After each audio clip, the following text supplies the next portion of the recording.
his recordings will forever exist. You'll hear people talk about Wayne Dyer on Facebook or whatever for years to come. Someone will be quoting a Wayne Dyer quote because the guy was seriously inspirational and definitely changed in my life.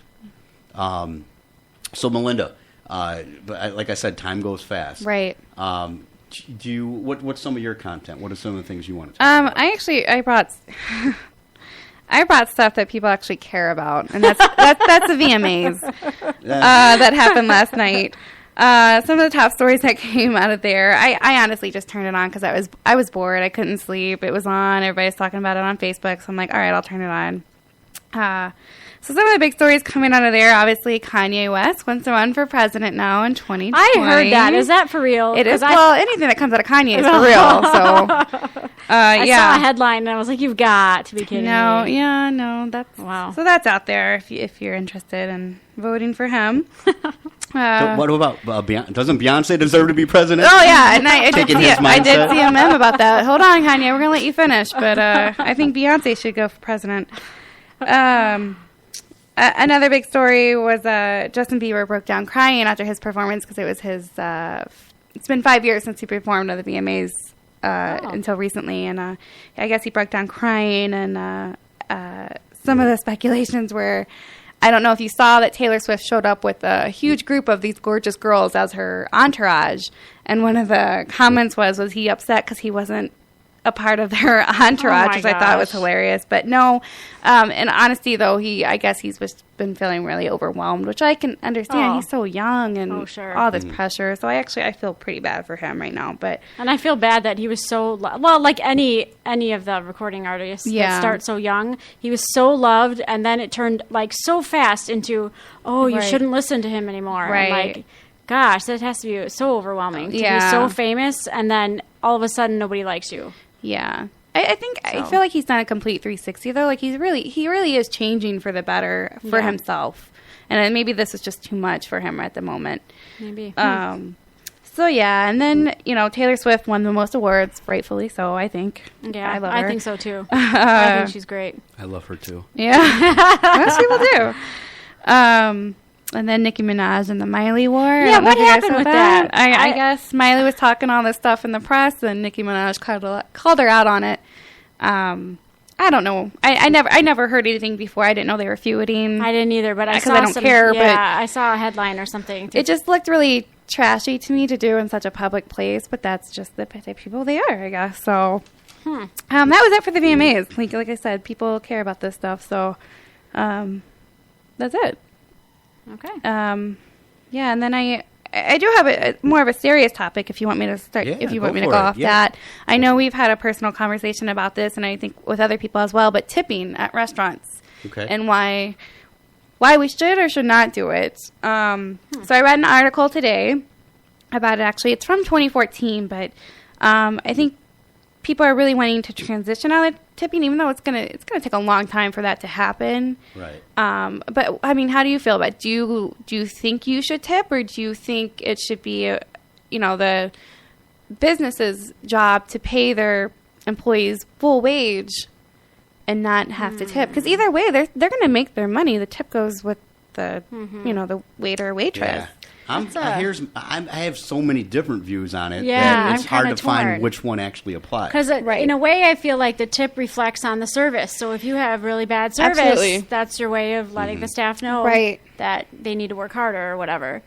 But sometimes, though, and I've experienced this and I've seen this a lot, is they almost, and by they, waiters, waitresses, just people who are expecting tips sometimes, they just automatically, I guess that's the thing, is they expect it. Right. And sometimes they don't really give you a very good service. No. Yeah. And that's what this article was saying, too. It used to be a way of showing, like, a reward for exceptional service. If you felt like the person really did a good job, then you would tip them. But now it almost feels like people do it just because that's what's expected. Yeah. That's what you feel bad if you don't give a tip. And they also say that people feel empowered giving them a tip because they are kind of telling them, like, if it's a good tip, you did really good. If it's a bad tip, you need to work on your skills a little bit more. So they say it's also about feeling empowered, which I never felt that. I like tipping. I like giving when they do a good job. But yeah. I just don't like when it's expected for poor service. Okay. No, right. And I don't mean. Here's one thing I don't like, and I've seen this before too, where people get upset because whoever's in the kitchen maybe made the food wrong, and the waitress or the waiter is getting yelled at for it. That's not their fault. Right. You know? Yeah, absolutely. Now maybe they should check the order before they bring it to you. So I'll kind of like there's a little bit of responsibility to that, you know. But I'm not gonna like. I mean, I'm very kind. You've seen me. I mean, even on whatever night it was, we were at a restaurant and. I had hash browns. Oh, yeah, They were not cooked at all. No. I mean, these were basically raw potatoes. I didn't get upset. No. And she kept apologizing profusely. And I said, don't worry about it. I go, it happens. It's fine. Yeah. Like, I wanted to let her know I'm not mad. Yeah. Like, it's all good. I get it. Sometimes things just happen, you know. But she did apologize quite a bit. Didn't affect the tip I gave her. I gave her, you know, whatever. It's all good. But you can imagine, though, the reason probably why she apologized so much is that there are other people in your situation who didn't tip her well, even though it was not her fault. I mean, true, like you said, maybe she should have checked to make sure they were cooked or they looked the way they should. But, you know, I'm sure she's apologizing because she's like, I'm not going to get a tip because that's what happened to her yesterday or whatever. But see, that's the mindset. That's what you should have. She knows, hey, I'm working for this tip. I'm going to over-apologize. It's kind of what you should do. Yeah. Well, yeah. You know? I felt I was a good customer because I wasn't mad. But have either of you ever worked in a waiter waitress position? I never have. No, I haven't. No, I never have either. It's got to be hard. Oh, I bet. Of course, it's got to be hard. Look, anytime you deal with the public or customers on a daily basis, people yelling at you. This is what, and I'm kind of going off on a side note, I guess. But when people like are ordering food and they're arguing with the waitress about like. An additional charge, let's say, for substitutions. Or substitutions. Yeah. Like instead of fries, if you wanted sweet potato fries, it's $1 extra or whatever. Like, and they start arguing with the waitress, like, it's still a potato. How come it's $1? Honestly, it's they don't not. Set the rules. Right. Yeah. I'm pretty sure the waitress didn't design the menu. She didn't come up with the prices. Like, it's not her decision. Why are you giving her a hard time? And I hate when people do that. Yeah. I feel so bad for them in that situation. Yeah. My view, Melinda's heard me say this about you, kind of tipped on it, but but is the one thing I don't like is these restaurant owners. They are making money hand over. They make a lot of money. Yeah. These restaurant owners are very wealthy. They're doing very well. And what I don't like is the fact that they only have to pay their employees like $2 an hour. Yeah, well, I have it actually right here. $2.13 an hour is their minimum wage, and it has not gone up since 1999. Yeah. or I'm sorry, 1991, when the minimum wage was $4.25 at the time for all workers, but for servers it was $2.13. And like this article is from 2014, so I don't know if it has gone up since then, but since 2014, it's been $2.13 an hour. Yeah, and see that's where the owners are basically just like, oh, the public will pay my employees. Like that's a sweet gig if you think about it for the owner of the restaurant. For the owners, yeah. But then they said that the servers, are 3 times more likely to go into poverty because they are living off of their tips and they're trying to support their families off of these tips. So that's another way they're trying to do away with this because they're not making as much as they should be. I feel that. So, like in a roundabout way, tips and wage, they're still not making. I think they should make minimum wage like everybody else. Right. Yeah, I wish. Yeah. I don't know. Look, I'm not going to put a wage on it because I don't know. I know a lot of people in the service industry work a lot harder than I do, as far as physically, and sometimes mentally. I mean, they're playing the game, So it's hard to put a number on it, but I really do wish, in that sense, like in Europe, they don't tip. I was in Europe and no tip, and in fact. It was, I guess, because I'm an American, it felt so weird. I had one lady. I tried to force her to take a tip. Yeah, she was offended by it. She even told me. She said that's actually kind of offensive here, and I was like, I'm certainly not trying to offend you. And it was like, really? She was a prostitute, so I was paying her for her services. Yeah. She did a great job, right? But no, I mean, literally, like they get. I don't know. You can't say all of Europe. But I heard about it quite a bit, and this one lady in particular, she even told me it's a little offensive, and almost like. Throw peasants your spare change or your what I mean? Yeah. I don't know. That's kind of the mentality Maybe. They kind of have there. Well, yeah, because you're probably putting a $sign on their service. So, kind of, yeah. I would rather see, in a perfect world, if I was in charge, if I was emperor, I'd rather see like the owner of the restaurant pay a higher wage, even if they had to charge a little bit more for the food. Now, I don't mean $10 more for the food, but I'm talking a reasonable amount. Like, I'd rather see it reflected in just. I tip. You both know that I tip very well. Mm-hmm. I don't like the concept, though. I don't like it's not that I don't like tipping, so I don't do it. I do it. The only thing is when you start doing that with because you tip when you get a haircut, or you. Yeah. I don't know if there's another situation. Nails. Sure. Yeah. Massages. So when you start with the food industry. Exactly. Yeah, you got to tip everything. Well, why don't we tip? That's the point. Kind of where I was going. Why don't we tip when someone changes your oil? Right. Like, no one does that. But why? So why do we tip someone who cuts their hair? Not that I'm saying you shouldn't, but I'm saying why is that's why I'm always against hypocrisy. Yeah. Like, it doesn't make sense. They're all service industry. Someone who's changing oil is providing a service. Someone who's well, and I'll say being a dental hygienist when I was working, there you go. I was offered a tip a few times, and I refused it. And I know my sister, who's also a hygienist, same thing. She's been offered a tip, and I guess some hygienists maybe do take it. I didn't, but.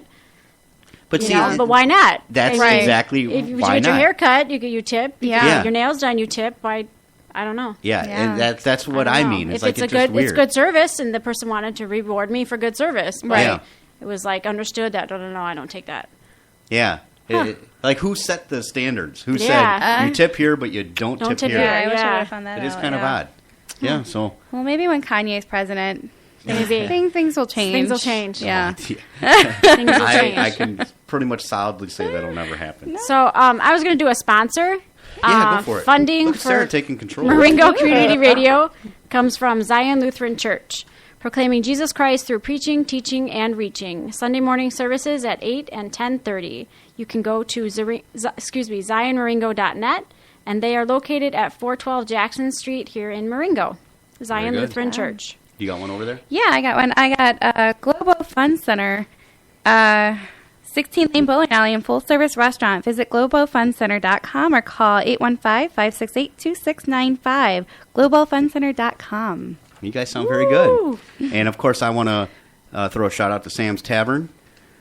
Cold beer and hot pool at a full-service bar in historic downtown Marengo.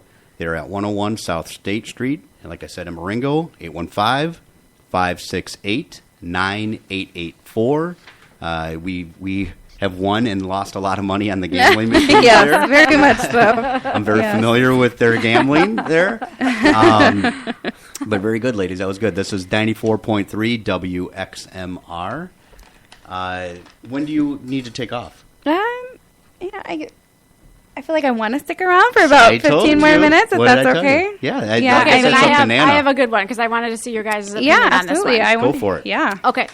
I like the flow, ladies. I saw this on Facebook today. I just read a little story today at 11. This is true. I mean, allegedly, I should say, because I don't know from personal experience. If it's on Facebook, it must be true. It must be true. It's got to be true. Today at 11:44, McHenry Police responded to District 15 Riverwood Elementary School in McHenry for reports of a bomb threat. I did see that, yeah. An unknown suspect had phoned into the school and threatened to use a bomb to harm children. So they went into lockdown. Police searched the interior and exterior and found no suspicious items or threats to the children or the faculty. So at 2 o'clock, the lockdown was lifted. Other McHenry schools in the area were notified, and they were placed on a soft lockdown, which I guess the difference is in a soft lockdown, I could be wrong, but that the students stay in the classrooms and they're not allowed to leave the classrooms.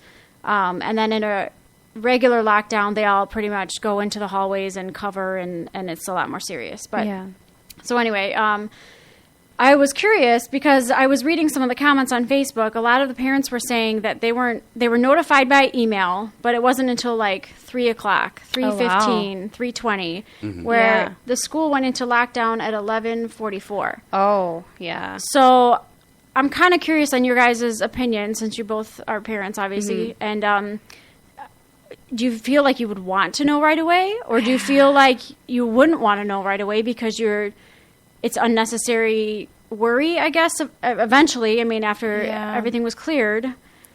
I can see it both ways. Obviously I want to know what's going on in my daughter's school, and I want to be there to protect her. And but if you went, they wouldn't have let me. Yeah. So yeah, absolutely, and I can see it from that point of view as well. Right. Yeah, that's a tough one. I can definitely